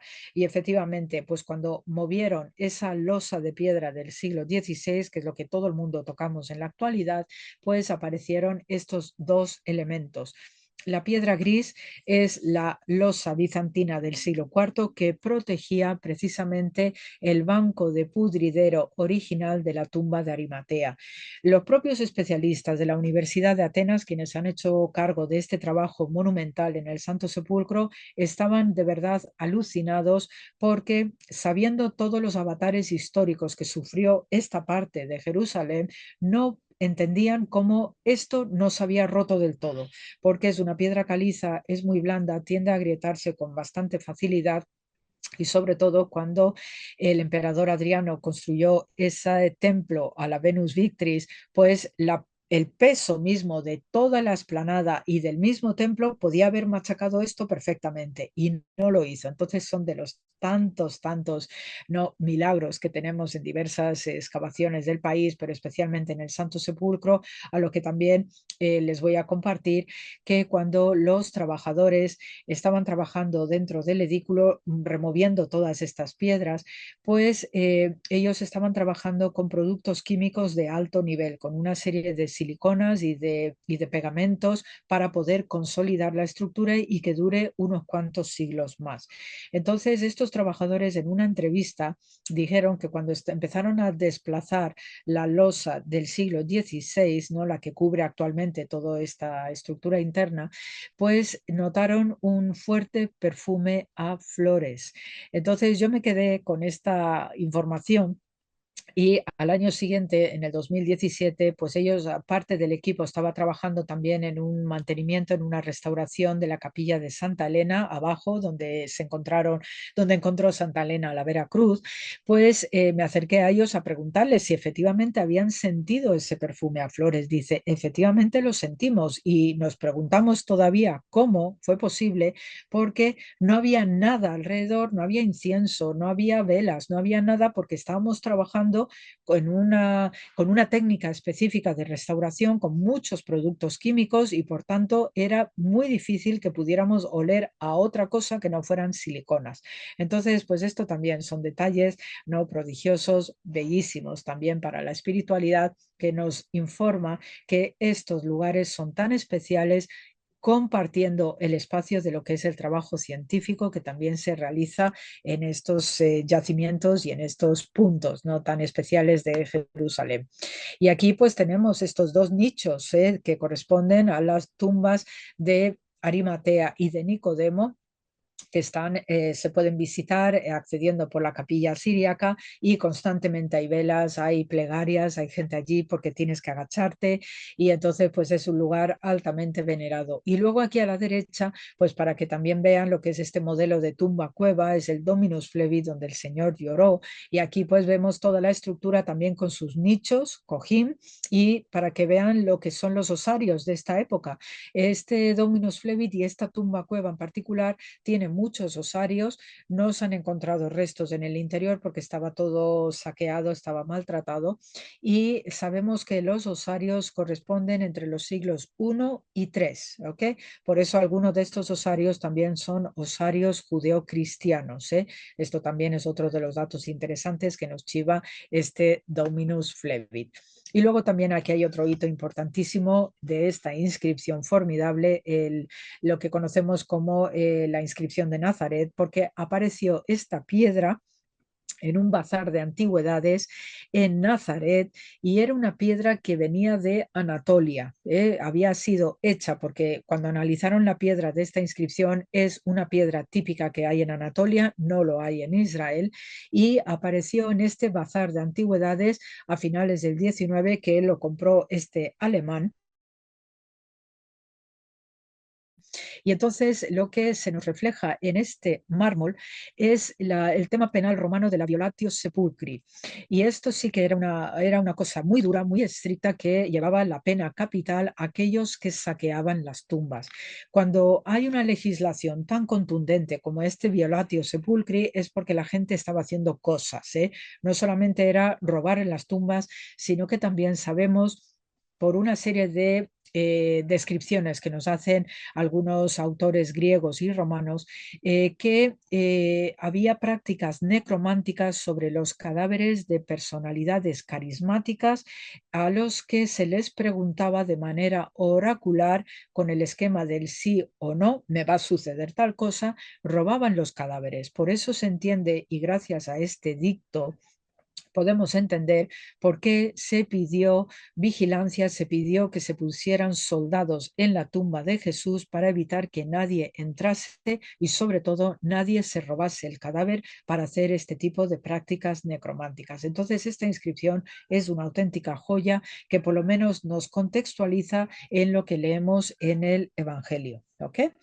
Luego, pues tenemos este arquillo de la Virgen, esto sí que es de la estructura ya cruzada del Santo Sepulcro, es una puertecita solo de mujeres en la Basílica Cruzada del Santo Sepulcro desde la parte occidental. Ahora mismo pues está tapada más o menos por lo que es la actual Jerusalén de la época otomana final, y por esta puerta que luego se tapió, pues es por donde entraban las mujeres, porque había una tradición muy sólida de los relatos de peregrinación de miles de años, donde se sostenía que cuando todo esto era lo que es el jardín del Gólgota, el paisaje del Gólgota, pues María iba y venía a la tumba de su hijo para ver si resucitaba o a ver si salía de la tumba. Entonces, por este lugar, según decían los lugareños, era por donde transitaba la Madre de Jesús con otras mujeres, y por tanto, en la época de las cruzadas se habilitó esta puerta para las peregrinaciones femeninas, que también seguían imitando lo que hacía María, la Madre de Jesús, en toda esta fase de la pasión. Entonces, cuando entraban en esta basílica del Santo Sepulcro Cruzado, accedían por esta puerta. De frente se encontraban con un icono de la Virgen María, de tipo perpetuo socorro, una virgen odigitria, y entonces prestaban sus respetos a este icono y luego iban hacia la derecha, que era donde estaba el edículo, la tumba de Jesús. Esta era la forma de peregrinación medieval por donde entraban solamente las mujeres, y por eso lo conocemos como el arquillo de la Virgen. Y luego pues tenemos el sábado pasado se dio lo que es la Pascua Ortodoxa, la ceremonia del fuego sagrado, y esto es un auténtico espectáculo, porque la ceremonia consiste en que el patriarca ortodoxo de Jerusalén se despoja de todos sus avalorios como patriarca ortodoxo que es, ¿no? Todos los oros y todas esas tiaras, ¿no? Con piedras preciosas, va vestido con una túnica muy sencilla y con dos antorchas, dos velas de tipo ortodoxo, ¿no? Trenzadas, y entonces le cachea dos policías israelíes para ver que no lleven ningún tipo de fuego, ni mechero, ni nada con lo que se pueda prender. Entonces el venerable entra en el interior del edículo y de manera milagrosa las dos antorchas, y esa es la señal de la resurrección. Entonces sale el patriarca y ahí es cuando comparte el fuego sagrado con todos los fieles que están allí, y es de verdad un auténtico espectáculo. Y de hecho hay vídeos en YouTube donde se ve que los fieles que tienen barba se pasan su antorchita ya prendida y no se combustiona la barba. O sea que hay algo también muy especial en esta ceremonia que todavía no sabemos en qué consiste ese encendido, pero se produce otro milagro desde el punto de vista ortodoxo. Y luego, pues también tenemos aquí cuestiones muy importantes que no están a la simple vista de cuando uno visita el Santo Sepulcro actual, porque lo que se ve en la imagen de la izquierda con el venerable indicando dónde están las tripas del Santo Sepulcro, vemos aquí la roca madre con la cantera. Ven aquí los escalones, estos no son escalones, estos son los protosillares, estos son las huellas de la cantería, y luego donde él está parado son restos del podium del templo de Venus del emperador Adriano, que ¿Qué hicieron Constantino y Santa Elena? Lo preservaron porque me sirve para tener una buena base, una buena cimentación para luego proyectar el resto del edificio basilical. Entonces todo esto se encuentra en las entrañas. Y luego en la imagen de la derecha me gusta especialmente, pertenece a las excavaciones de la custodia franciscana cuando hicieron un mantenimiento allá por los años 60, y entonces lo que descubrieron es el enterramiento ritual de las ruinas de la Basílica Bizantina. Esta cuestión del enterramiento ritual de las ruinas de una iglesia o de una basílica es la marca de la antigüedad. Todos los antiguos, y sean también en otras culturas religiosas, cuando tú tenías que remodelar un edificio religioso porque vas a construir algo más grande o simplemente quieres hacer una remodelación y un mantenimiento nuevo, pues lo viejo no se tira a la basura. Lo sagrado nunca se tira a la basura, por favor. Hay que preservarlo de alguna manera, todo lo que se pueda conservar, bienvenido sea, y si hay necesidad de tirar porque ya no tiene mayor uso, entonces hay que entregar a un sacerdote que sabrá muy bien qué hacer con aquello, algún texto bíblico, algún objeto cúltico. No se puede tirar, no se debe tirar a una basura cualquiera. Y por tanto, las ruinas de la Basílica Bizantina, cuando ya vinieron los persas sasánidas, y luego también estamos en el siglo VII, y más adelante en el siglo X-XI el califa Hakim II hizo una devastación brutal contra lo que quedaba ya de la Basílica Bizantina del Santo Sepulcro. Y es allí que ya va a aparecer el edificio cruzado, porque los sucesores de este Hakim pues fueron bastante más tolerantes con los cristianos y reconocieron que su pariente había hecho una auténtica salvajada contra el Santo Sepulcro, y por tanto dieron luz verde y permiso para que los cruzados proyectaran el nuevo edificio. Mientras que se hacía con lo viejo, con lo que había sido destruido, pues ahí tenemos columnas, por ejemplo, y otros elementos que formaron parte de la Basílica Bizantina ya derruida del Santo Sepulcro, y cuando se proyectó el nuevo edificio se les enterró ritualmente debajo del suelo actual. Por eso cuando uno visita el Santo Sepulcro actual, ve que hay unos tablones en el interior de madera en el suelo, y es porque son las trampillas que nos permiten ver que está debajo, enterrado ritualmente, los restos de la Basílica Bizantina del Santo Sepulcro. Tiene todo un tratamiento y además es que se le hace un rito funerario, ¿ok? Todo este tipo de cositas son muy representativas de lo que es el respeto a lo sagrado. Y ya pues los trabajos ya más recientes de estos 3 últimos años pues son los suelos que hay alrededor del edículo, y se nos confirman los suelos de la época bizantina del siglo IV, ¿ok? Con este opus sectile, que es este combinado, ¿no?, de piedras de colores, preferentemente blancos y grises, ¿no?, que esto hacía un mosaico muy, muy curioso en la época bizantina de Constantino y Santa Elena. Y luego también los restos de la cantera que están efectivamente alrededor del actual edículo. Ven cómo están aquí las protosillares que ya están listos para sacar, pero que en su momento pues ya se dejó de extraer. Luego, pues estas son fotos personales mías, ¿no? También de todo el suelo levantado del verano del 22, ¿no? Donde ahí pues me metí en todos los rincones habidos y por haber, pues para sacar estas fotos y ver todo lo que se estaba desmontando para luego volver a consolidar y a cimentar correctamente para evitar cualquier daño en el futuro. Y vemos aquí mosaicos, estos todos se han llevado ya al Museo de la Custodia Franciscana de Tierra Santa, todos estos mosaicos, ¿no?, con motivos vegetales, preciosísimos, ¿no? Aquí vemos, ¿no?, de todo esto es del siglo IV, ¿eh? Y precisamente hace una semana se ha publicado ya el informe del análisis microarqueológico de sedimentos que había en esta zona del Santo Sepulcro y del Gólgota, que confirma lo que se nos describe en los evangelios, que había un jardín.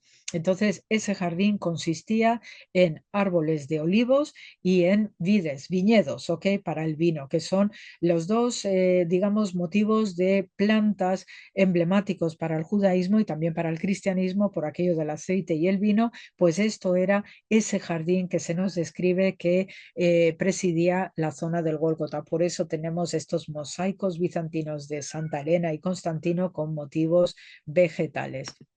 Luego ven cómo aquí está a la izquierda el edículo y cómo se tuvo que nivelar el terreno para poder construir la basílica bizantina desde el siglo IV, y vemos las dos fases. Vemos cómo está aquí el espacio alrededor de la rotunda bizantina del siglo IV. Vemos la huella de la cantería donde se sacaban esos sillares, y luego la expansión bizantina que se hizo con Justiniano y que luego preservaron también los cruzados. ¿Ok? Vemos todo esto es el suelo original del Gólgota más las rotundas que se hicieron en la época bizantina. Y después en la parte trasera, donde tenemos el deambulatorio que nos lleva a la bajada a la capilla de Santa Elena, también se levantó todo ese suelo y se encontraron los restos de la antigua basílica bizantina del siglo IV, también la de Justiniano, ¿no? Del siglo VI, y está todo con los rellenos pertinentes pues, para poder consolidar el terreno. Luego después este muro curvado es de la época de los cruzados, siglo XI-XII, y este tubito que ven aquí es un sistema de la época de Constantino y Santa Elena para drenar las humedades que con cierta frecuencia asola el subsuelo de la zona del Gólgota, que tenemos aguas freáticas importantes por toda Jerusalén, y ya estos señores sabían muy bien cuáles eran las técnicas para drenar, para vaciar aguas y así no reventar el edificio. Aquí otra imagen de toda esta restauración, que esto es del año pasado y del anterior también, y se ve la estructura bizantina más todos los rellenos, donde vamos a tener también algunas sorpresas en estos rellenos. Esto todo es aluvión que fueron trayendo de la zona de alrededor cuando Constantino y Santa Elena proyectaron esta basílica. Ven aquí, todo esto es la parte cruzada, pero aquí ven lo que hay debajo del suelo actual, que todo el mundo pisamos, los restos bizantinos de la Basílica del Santo Sepulcro, con su tubería de drenaje. Entonces, dentro de todos esos rellenos nos encontramos esta teja con el sello de la Legio Décima Fretensis, que es la legión que volvió a utilizar el emperador Adriano una vez que derrotaron a la guerra de Bar Kokhba, y entonces esta legión ya tenemos su nombre en la destrucción del año 70 con el emperador Tito. Era una legión formidable, había 4 legiones en Jerusalén, pero esta, la Fretensis, tenía una reputación extraordinaria, y cuando Adriano levantó el templo de Venus sobre el Gólgota, plantó en la parte externa del foro imperial romano, plantó el campamento militar de esta Legio Fretensis. Por eso, cuando Constantino y Santa Elena van a proyectar la primera basílica del Santo Sepulcro, lo que hacen es arrastrar todo el terreno donde estaba plantado el campamento de la Legio Fretensis romana, y entonces entre ese aluvión pues van a aparecernos estas joyas que nos confirman lo que es la evolución histórica de la zona del Gólgota con la presencia romana.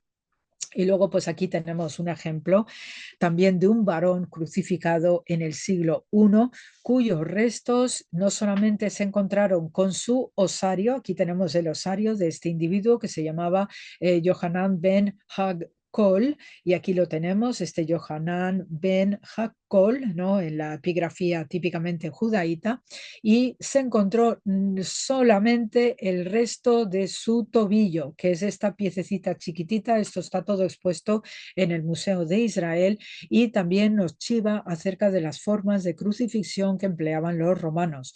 Los romanos, nosotros estamos acostumbrados a ver la imagen de Jesús con los 2 pies superpuestos y con un solo clavo que atraviesa los dos. En cambio, aquí tenemos una variante, por lo que queda de este hombre, de este Yohanan, que ponían los pies a los lados del estipes o el travesaño vertical. ¿Ok? La costumbre romana de la crucifixión, nosotros estamos acostumbrados en nuestra iconografía a ver a Jesús cargando la cruz entera. No era así por lo que sabemos de otras descripciones, ¿no? Y de biografías de la época.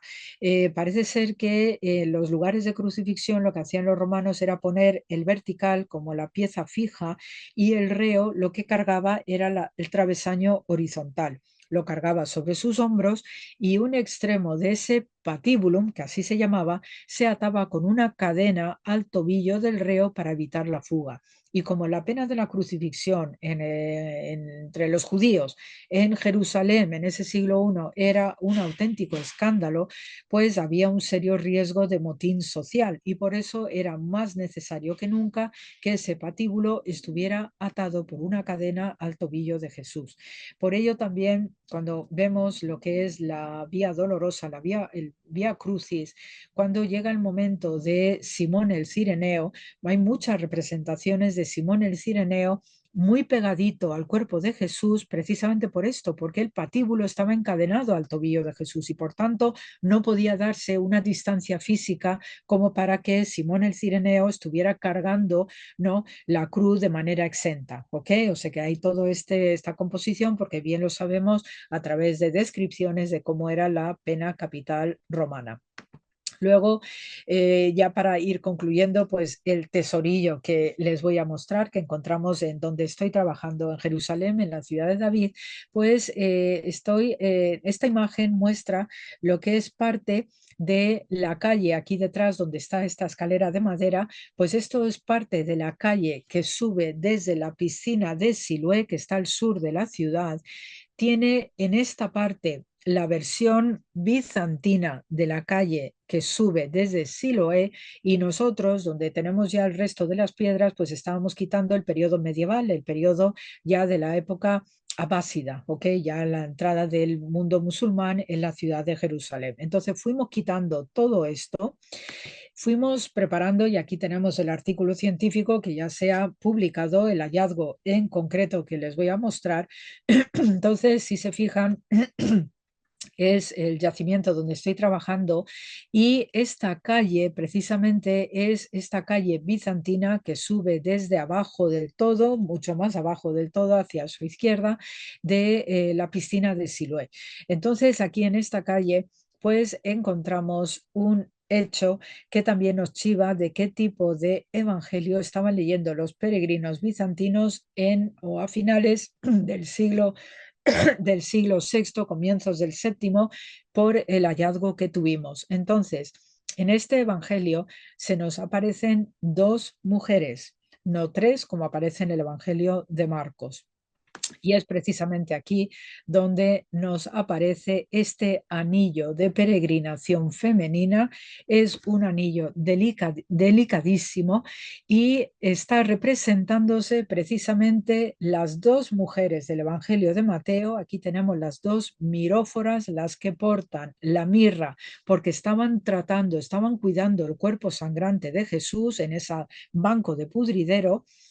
En medio está la roca del Gólgota, tal como lo veían, sin ningún tipo de cobertura en la Basílica del Santo Sepulcro, ¿no?, levantado por Constantino y Santa Elena y Justiniano, ¿no?, manteniéndose como un espacio abierto con la cruz, la vera cruz encima, y a la derecha está este superangelote sentado, ¿no?, con su gran nimbo. Esto es un anillo de peregrinación femenina. Los conocemos este tipo de artifacts, como decimos en inglés, como cuando llevamos un rosario, llevamos medallitas, llevamos estampitas, todo es estas eulogia, que es así como los llamamos técnicamente.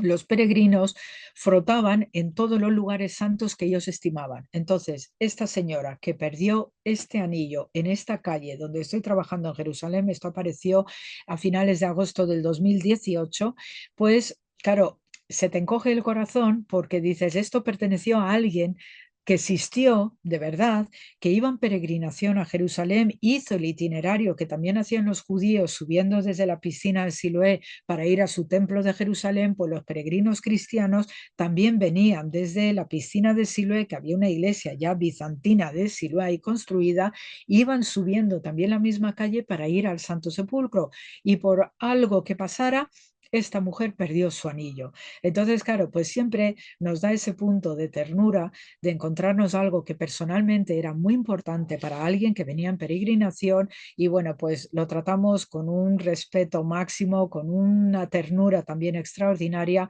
porque nos podemos imaginar perfectamente la pena que sintió esta mujer al perder su anillo, pero también nos da una alegría infinita a los arqueólogos porque esto es lo que yo llamo el selfie del Gólgota, porque estamos viendo primero qué evangelio estaban leyendo, el evangelio de Mateo, y luego cómo veían esa roca del Gólgota con la Vera Cruz encima.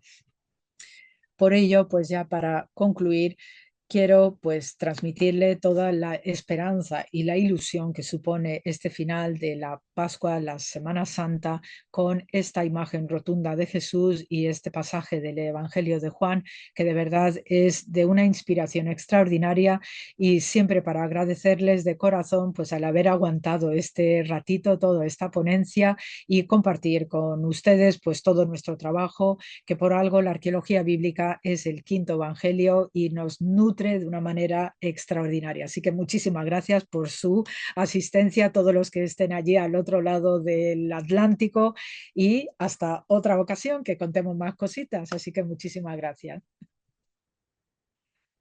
Doctora Cayetana nos ha llenado el corazón de amor, de esperanza, de ilusión en momento del espacio pospascual. Nos llenó el corazón con un tesoro de información, de elementos significativos para la comprensión de nuestra fe. Eh, Cómo la arqueología se constituye en un testimonio, una memoria, una historia, un testimonio de la ciencia que también nos está diciendo algo significativo.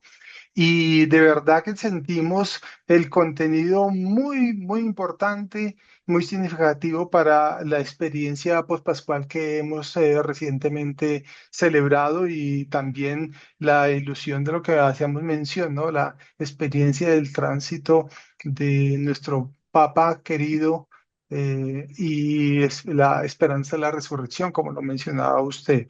Eh, Preservar esta experiencia es bastante significativa, bueno, y de los pocos recuerdos que tenía cuando estuvimos allá en Jerusalén y las búsquedas arqueológicas, pues hay mucho que seguir encontrando, mucho seguir estudiando y recibir muchas cosas, más orientaciones y más enseñanzas de expertos y expertas como usted, doctora Cayetana.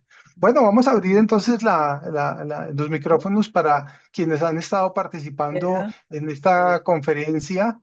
Julianita, si quieres abrir, o invitamos allá a los profesores o a los estudiantes, a ver. Sí, yo estoy emocionada.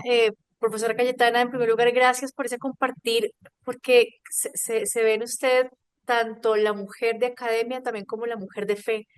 Y es lindo poder encontrar estos elementos de conexión, ¿no? Que hacen disfrutar mucho más este ejercicio que implica leer mucho, pasar noches en vela estudiando, eh, pero en su rostro se ve la alegría por lo que hace, y eso nos inspira y nos contagia. Muchas gracias. Quisiera iniciar este conversatorio con dos preguntas. Me llama Sí, mucho la atención la dinámica de los evangelios y lo que nos muestras con este anillo último, ¿no? De la peregrinación y la visita, eh, porque resulta ser una experiencia pues muy llenadora, pero me quedo en los relatos por un momento. Y en este ejercicio de ir a ver al familiar que había fallecido para verificar si había resucitado o no, me pregunto, en el siglo primero, digamos que sí. la creencia en la resurrección estaba supeditada a que resucitaba el Mesías, o mi familiar también podía resucitar al tercer día. Cualquiera, cualquiera, Wow. sí, cualquiera. Sí, sí. De hecho, en el Talmud, en este tratado Semajot, sí se nos describe de una persona que falleció, volvió a la vida y vivió 25 años más, pues con una transformación radical. Es decir, que había experimentado algo en esa tumba, de tal manera que al volver fue mucho mejor persona, tuvo una familia formidable, tuvo un trabajo digno, es decir, que vivió una experiencia transformadora y esto sí se contemplaba. Por eso también, pues dentro de la tradición judía funeraria, incluso hasta hoy, se sigue muy de cerca esta esperanza, ¿no?, posible en la resurrección y por ello, pues sigue manteniéndose de manera consistente a lo largo del tiempo. Esto también nos ayuda a entender que cuando Jesús resucitó a Lázaro al cuarto día, estaba realizando algo sumamente radical y extraordinario, porque en el siglo I se contemplaba el tercer día. Y el hecho de que Jesús diera testimonio de su persona como Mesías, que pudo resucitar a un hombre al cuarto día, era lo radical, era lo que descolocó a todo el mundo. Y por eso este es el sentido, ¿no?, de la resurrección en ese siglo I, que Jesús se atrevió a dar un paso más allá. No me voy a esperar al tercer día porque todo el mundo tiene muy claro que al tercer día uno puede resucitar. Lo voy a hacer al cuarto. Y ese fue el reto para dar testimonio de lo que era su persona. ¿Ok? Y claro, todo el mundo como loco por la ciudad de Jerusalén contando lo que había hecho este hombre en un cuarto día. ¿Ves? O sea que todas estas cosas nos ayudan a entender las acciones rotundas de Jesús, que no las hacía al vacío, ¿eh? No las hacía al vacío, porque si hubiera resucitado a Lázaro al tercer día, entraba dentro de los planes de la resurrección cotidiana, habitual, lo que uno como creyente creía en el judaísmo, pero Jesús lo hizo al cuarto para demostrar quién era él. ¿Mm? Eso es. Qué bello porque vemos cómo en la narrativa nos sorprenden desde antes y a veces no nos damos cuenta porque asumimos que ya no sabemos la historia, ¿no? Y quizás ese capítulo 11 de Juan nos debe dejar supremamente descolocados por esto que estás señalando. Y en esa misma línea de las costumbres del siglo primero, doctora Cayetana, aquellos que Sí. iban a ver si el pariente o no resucitaba, ¿eran exclusivamente Ujú. varones o es algo atípico que las mujeres vayan a la tumba No, todo lo de un familiar? contrario. El tema funerario estaba, el tratamiento directo de los cuerpos estaba en manos de mujeres, porque también hay una tradición muy consistente en el judaísmo que las mujeres tienen el misterio de la vida también, ¿no?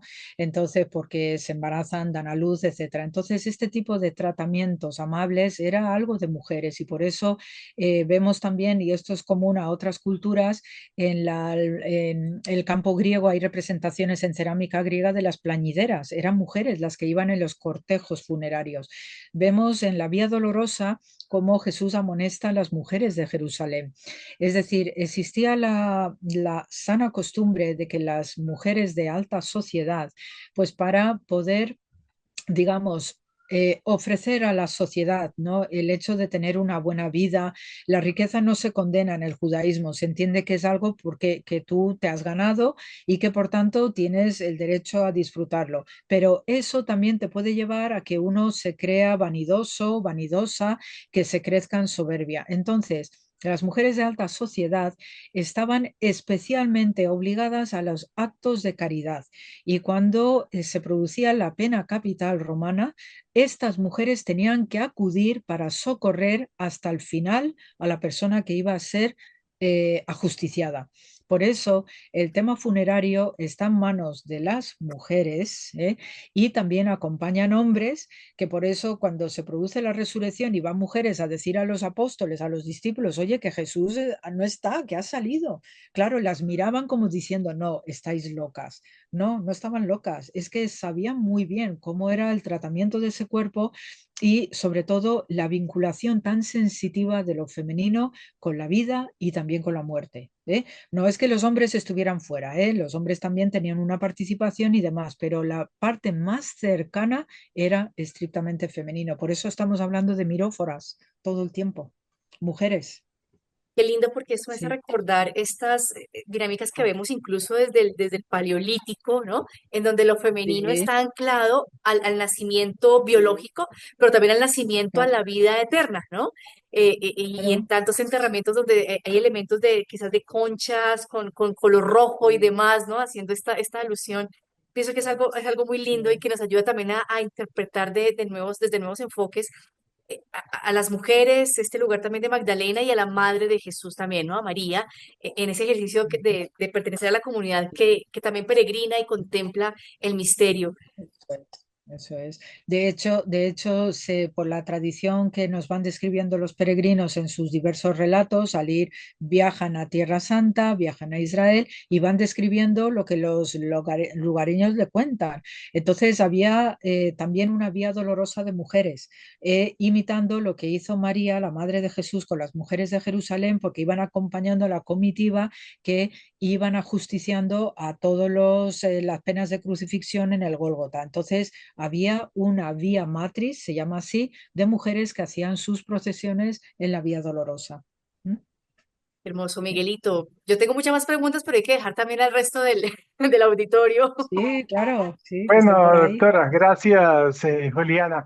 Yo quería recordarles dos elementos que me parecieron significativos, no por solamente la materialidad, sino también el significado espiritual, diríamos, ¿no?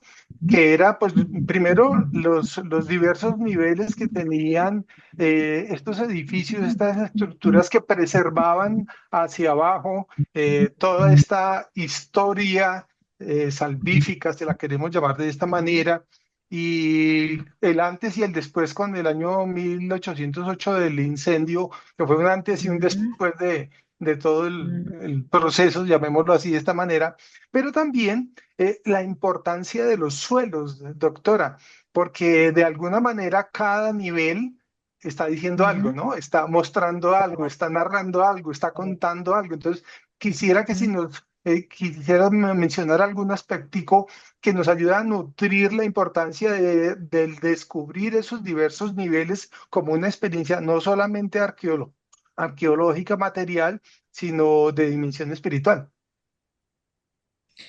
Pues en los espacios sagrados sí que tenemos muy claro y por otros yacimientos arqueológicos donde también estoy trabajando, como en el norte en Tel Hatzor, que estoy en un contexto de una ciudad cananea, también tenemos estos aspectos, ¿no? De lo que es el culto a las ruinas, ¿eh? Entonces, el culto a las ruinas se dan con edificios específicos que tienen una función habitualmente religiosa y es lo que comentaba también, ¿no? En mi intervención, que lo religioso no se tiraba a la basura. Si tú tienes que reconstruir, pues a lo mejor una iglesia que se te ha quedado pequeñita, o una sinagoga que se te ha quedado pequeñita, o una basílica, lo que sea, un templo, y quieres hacerlo más grande, esto también se ve en Roma, se ve en Grecia, pues entonces tienes que tratar el edificio viejo de una manera decorosa, con máximo respeto, porque sigue siendo territorio sagrado para la divinidad que se hospeda en ese lugar. Y por ello, pues en el Santo Sepulcro sí que percibimos reutilizaciones de materiales de estructuras precedentes. También sabemos que el emperador Adriano, cuando construyó ese templo de Venus, reutilizó sillares del antiguo templo de Jerusalén. Y eso sí que era una auténtica profanación, porque utilizar lo que es la casa del dios de Israel para construir un templo pagano a la diosa Venus, eso era algo que también hería en los sentimientos piadosos a los judíos. Pues todas estas reutilizaciones, en el caso del Santo Sepulcro, lo que vemos como mucho, hay algunos sillares que sí se corresponden, ¿no? Pues con esa base, ese podium, ¿no? Del emperador Adriano, el templo de Venus, porque servía muy bien para consolidar el terreno, pero sí que luego tenemos reutilizaciones superpuestas de capiteles bizantinos con los capiteles cruzados, por ejemplo, y eso se ve en la parte norte del Santo Sepulcro, donde los arcos bizantinos con sus capiteles corintios están conviviendo con los capiteles de la época cruzada. Es decir, que se mantiene una continuidad estructural por la devoción y por lo que representa el edificio. Los cruzados no tiraban a la basura tampoco cosas, aprovecharon lo que se podía mantener en pie, lo preservaron y inmediatamente para consolidar estructuras pusieron sus elementos arquitectónicos, sus capiteles de tipo cesta, que los llamamos, ¿no? Así aparecen en diversos puntos del edificio. Todo lo que sea preservar es por la sacralidad del edificio, porque los edificios se dedican, se hacen rituales, ¿no? A la hora de consagrarlos para su uso litúrgico, para que actúen sacerdotes. Y todo el edificio tiene estos pequeños hitos, ¿eh? Tanto en el suelo como en las alturas. Ujú. Muy bien, doctora. Quería tomar alguna intervención que nos hacía una ex estudiante Sí. egresada Ángela Escobar nos lo escribía acá y nos decía, muchas gracias, doctora, qué gran enseñanza, muchas gracias por los descubrimientos compartidos. Y un profesor, el profesor Lino, nos hablaba de la importancia de este ejemplo claro de cómo la fe se nutre a través del ejercicio científico, ¿no? Entonces, esos dos elementos que mencionaban algunos de los que intervenían en la conferencia de esta noche, doctora, como el valor agregado de lo que hemos compartido gracias a su enseñanza. Hay una Efectivamente. pregunta. Sí. Hay una pregunta Sí. de Rosa Elena. Rosa Elena, te invitamos a abrir Ujú. tu micrófono para que le hagas la pregunta a la Sí, doctora Cayetana. claro, claro, sí, sí, que la escuche. Gracias, gracias doctora Cayetana, gracias profesores por esta excelente oportunidad. El tema me encanta, me tiene emocionada. Yo tengo muchas preguntas, pero básicamente le quisiera expresar a la doctora dos. Primero sobre en Mateo 27, del 42 al 46, se habla sobre el sello que se ve, la piedra que sella el sepulcro. ¿Este sello en qué consistía? Si era de los romanos o en qué consistía, para que me haga el favor y si hay evidencia o que nos cuente cómo es. Y lo otro sobre el estudio que presentaba sobre Mateo 28 del 1 al 10, donde habla de las testigos de María Magdalena y la otra María que vieron correr la piedra, que fue, ¿hay posibilidad de acceder a este estudio y dónde? Muchísimas gracias. Bueno, eso ya sería más bien a nivel de crítica literaria textual, ¿no? Sobre los evangelios.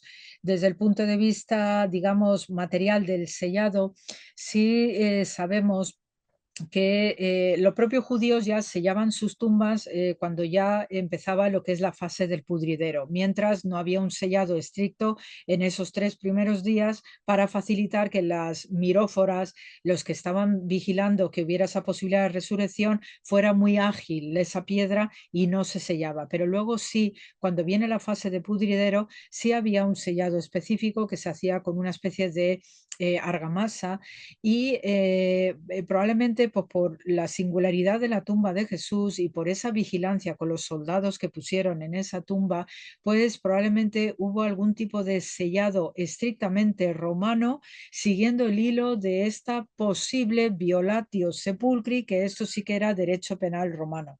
Entonces, estos sellados lo podéis o lo pueden poner en analogía con precisamente cómo se ha sellado la habitación del Papa Francisco. ¿Ok?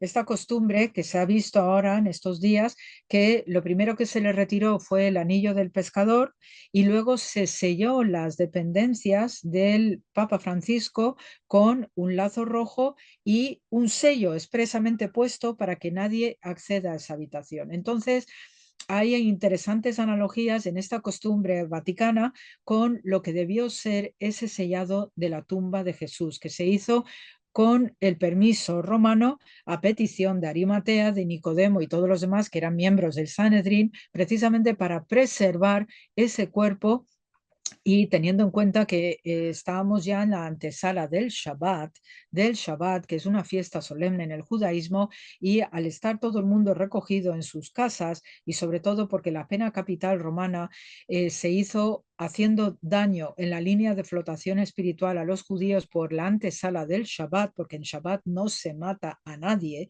no se hace cosas cruentas, pues había que preservar esa tumba lo mayor o lo mejor posible. Entonces debieron hacerle algún sellado de tipo imperial para preservar esa tumba y que nadie se atreviese a entrar, ¿ok? Esto sí que os lo puedo decir, aunque habría todavía que investigar algunos aspectos más porque estamos en plena efervescencia de estudio de lo que vamos encontrando como arqueólogos en el Santo Sepulcro, pero luego todas estas costumbres y estas tradiciones adicionales sobre la tumba de Jesús particularmente.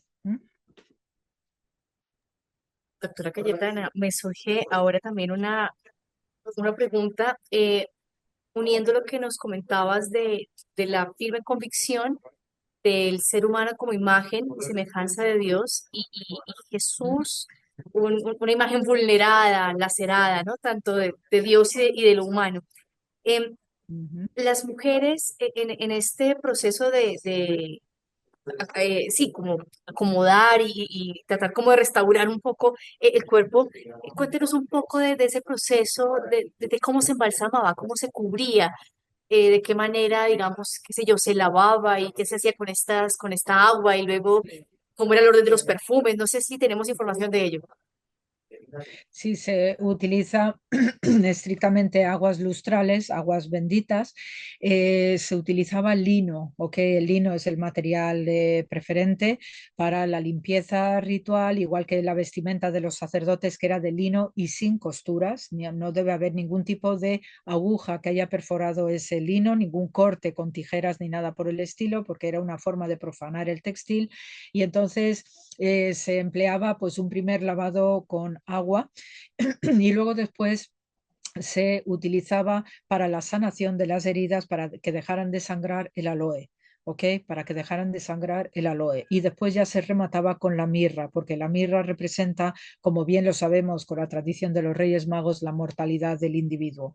Entonces esa era la fase final, pero el aloe sí que era fundamental, además de que también es un elemento purificador, pero sí es una planta históricamente reconocida en el Oriente Próximo, que curaba heridas, que también curaba las quemazones por el sol, etcétera. Es un auténtico cicatrizante. Entonces sí que era importante que se hiciera el aloe, después la mirra, ¿ok? En todo este proceso. Y luego el vendaje se hacía un proceso, lo que es la costumbre, digamos, a la egipcia de embalsamamiento estaba categóricamente prohibida en el judaísmo. Entonces se envolvía con vendas. Cada una de las partes del cuerpo, los dedos tenían que estar todos en su sitio, los dedos de los pies también.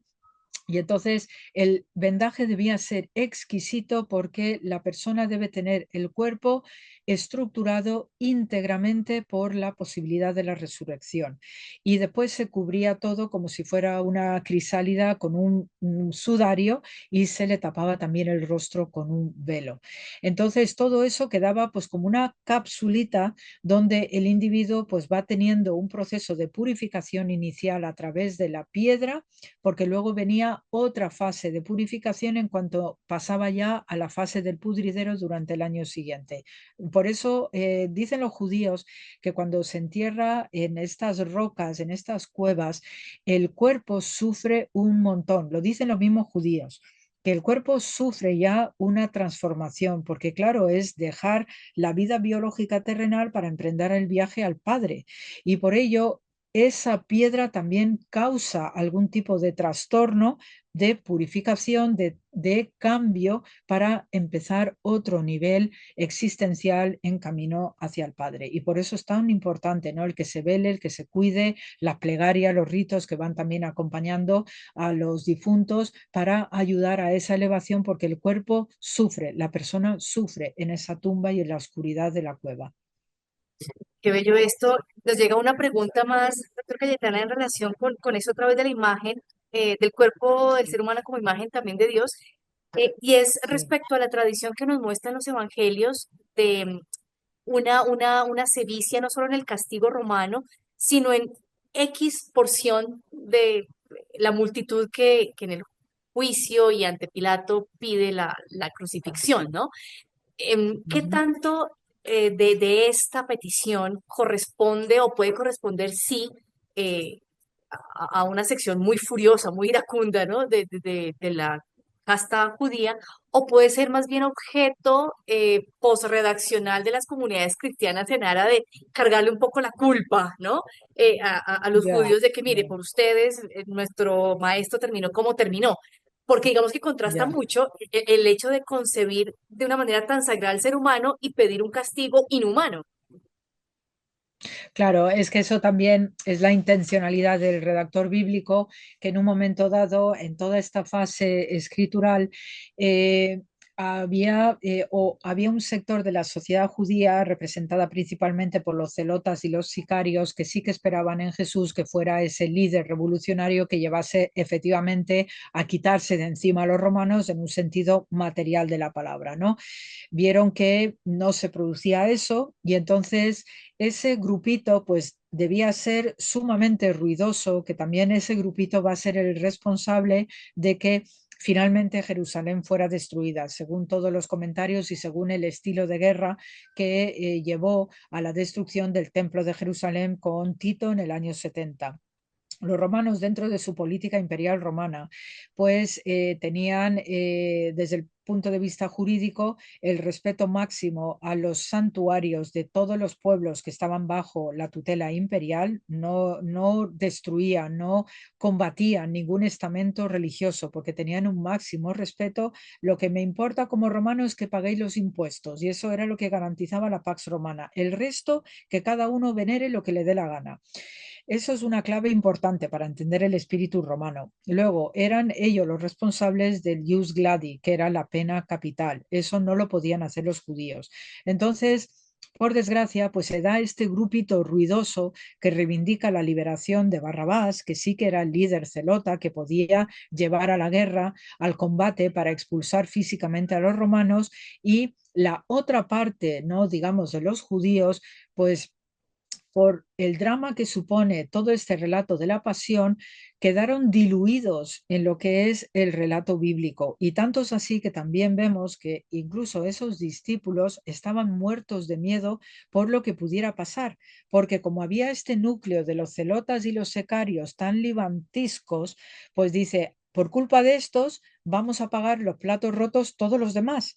Y por eso lo primero que hicieron, que esto también es una de las tradiciones que hay en Jerusalén, se fueron a esconder a la zona de la Gehenna. La Gehenna, dentro de los valles de Jerusalén, es el valle donde se entra al inframundo y no se sale.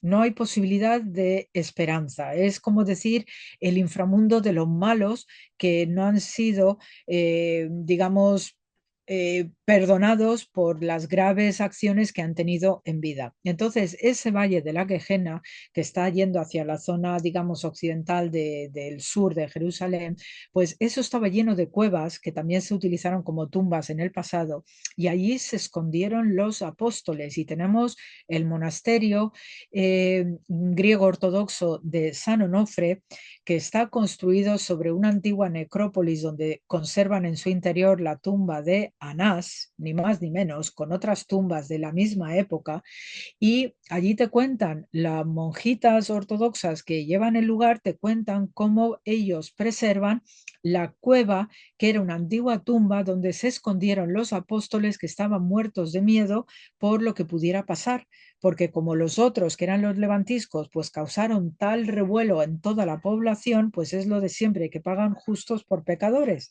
Y claro, pues todos los que seguían a Jesús, que no eran los que querían la guerra, querían pacifismo, querían negociar correctamente con los romanos todo lo que fuera su vida, incluyendo su líder religioso, que es Jesús, pues claro, se vieron en un brete muy, muy grave, porque los romanos pues sabían muy bien el ambiente revolucionario que había por culpa de estos celotas, que fueron a arremeter con el conjunto de la sociedad. Y esto se ve muy claro en el año 70, cuando el rey Agripa y su hermana Berenice estaban negociando constantemente con Tito, y además Berenice era amante del emperador Tito, ni más ni menos.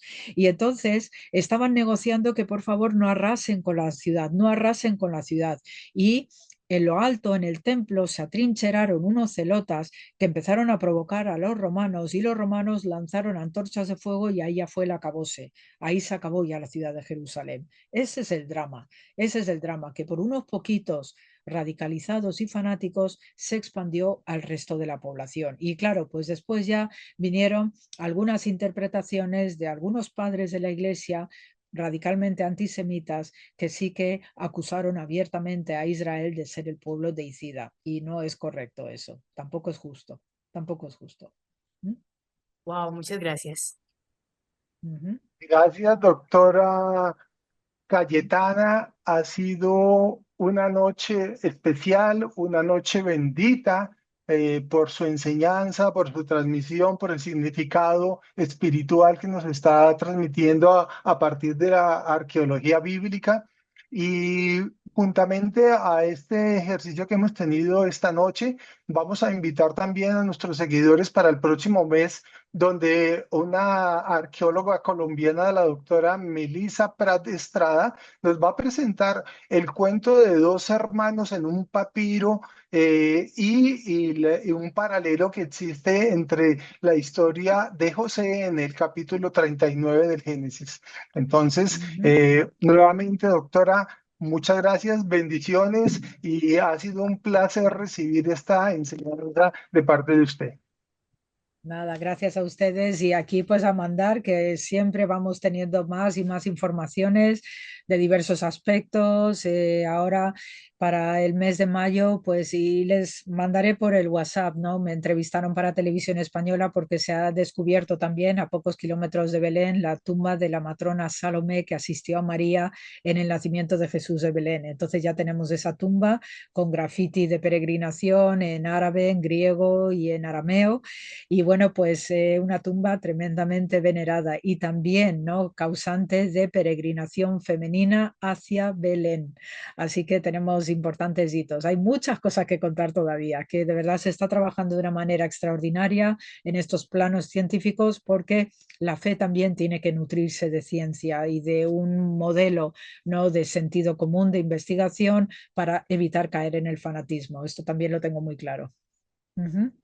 Muchas gracias, doctora. Pues, muchas gracias a ustedes, muchas gracias. Y un saludo Bendiciones. que veo allí a la hermana María, saludos, que no le veo la carita, pero la acabo de ver ahora mismo en las ventanas, así que un saludo muy, muy grande para todos ustedes, de verdad. Bueno, doctora, muchas gracias. Gracias, Gracias, hasta la próxima. gracias. Hasta la próxima, muchas Hasta la gracias. próxima.